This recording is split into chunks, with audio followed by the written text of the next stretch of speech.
Здравейте, мили хора! Аз съм Нутритони, Тония Кръстева, сертифициран нутриционист с дългогодишна практика в сферата на здравословното хранене. Помагам на хората да изграждат здравословни навици, да свалят излишните килограми, да се чувстват добре в кожата си, да бъдат здрави, щастливи, пълноценни. И който желая индивидуална консултация, преглед с биомагнетен резонанс или просто да си поговорим за здравето и за това какво може да промени в дългосрочен план да се чувства по-добре, може да се свържете с мен. Под видеото съм оставила телефон за връзка, моя вебсайт, моя имейл, така че съм на среща. А днес искам да поговорим за нещо интересно, свързано с правилното програмиране на часовете за хранене. Започваме с закуската. Закуската е най-добре да бъде между 6 и 9 часа сутринта, като това, разбира се, е строго индивидуално. Добре е закуската да бъде по-обилна, защото тя ще ни държи сити до обяд, а сутрин сме доста активни. Имаме да вършим много задачи, така че е добре да сме сити сутринта. Закуската може да включва плодове, фибри, протеини. Също така, в зависимост от моментното състояние, закуската може да бъде и само плод. Зависи какво целим към момента. И в някои други ситуации може да пропускате закуската и да правите така наречения intermittent fasting, периодично гладуване. Всичко това, разбира се, е строго индивидуално. Говорим в най-общия случай. Добре е сутрин да закусим и е задължително да сложим поне една хапка в устата си преди да изпием чашата си с кафе. Обяда. Кога да бъде нашият обяд? И какво да включва той? Обяд може да бъде в часовете между 12 и 3 часа след обед. Добре е той също да бъде по-обилен. Може да включва голяма салата, може да включва въглехидрати, защото до края на деня имаме още доста енергоразход, така че няма никакъв проблем в обяда да има включени въглехидрати.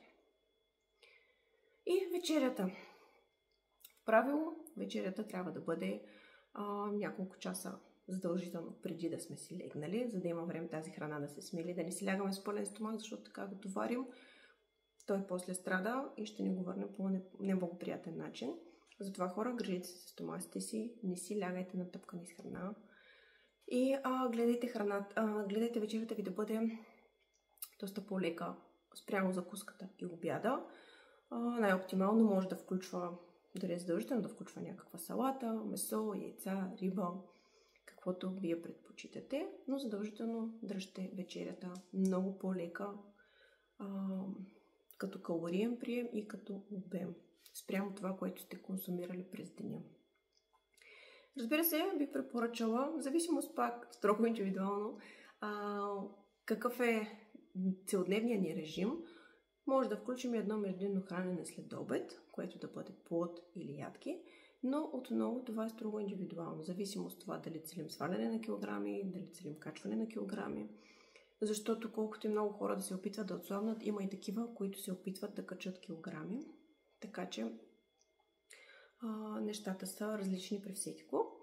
Но спрямо часовете, казвам времевия диапазон, разбира се, отново това е различно за всеки човек, защото разбира се, може да кажем вечеря между 6, 7, 8 часа, а човекът да работи нощна смяна и те първо в 8 часа да започва за него деня, само че през вечерта.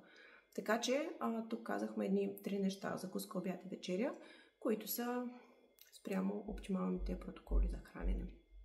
Ако имате някакви въпроси спрямо вашите конкретни нужди или желание да ви изготвя хранителен режим, план за отслабване или имате някакво здравословно неразположение, можем заедно да го преборим.